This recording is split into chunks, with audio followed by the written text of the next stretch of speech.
I usually situate the work in the theoretical context of creolization, which Stuart Hall talks about as being the sort of unfixity of identity through historical circumstance. So my work draws specifically on my background growing up in the Bahamas in a very post-colonial context where the residue of those historical pasts are always sort of blending and evolving and changing.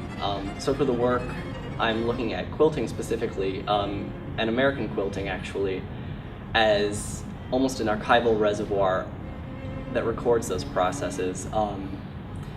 A lot of the quilts in the work and in general have been influenced by African textile designs, and so it's sort of tracing that history and working with those materials as well.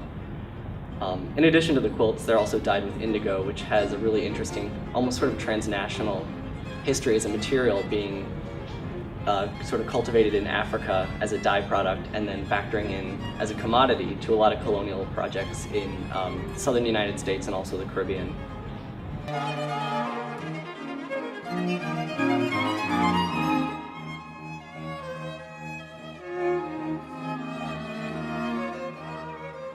It consists of two components. There's the bench that I'm sitting on and also the wall structure behind me. I wanted to have them both be sort of these two parts of one piece. You know, the bench to me is not just an object to sit on to view the work. It's actually part of the work itself. And so I wanted there to be this sort of dialogue between the bench and the wall piece and sort of how they relate to each other and maybe how the viewer relates to each of them separately and together.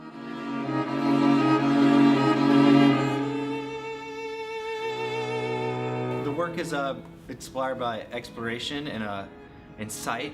You know, finding a new place is really inspiring to me, and I took a lot of this from of the aesthetic of the compositions from early survey photographers, Timothy O'Sullivan. I was really interested in the way that they dealt with the sky in particular.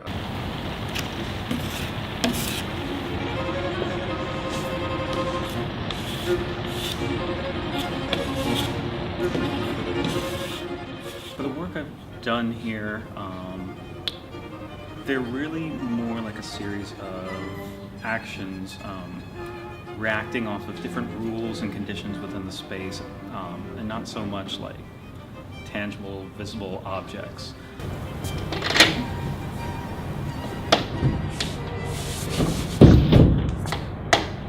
The pieces I've done, for example, are a column that I've built which mirrors another column, a floor decal which is kind of placed through an area that was originally designated for having no art in it, and a sound piece.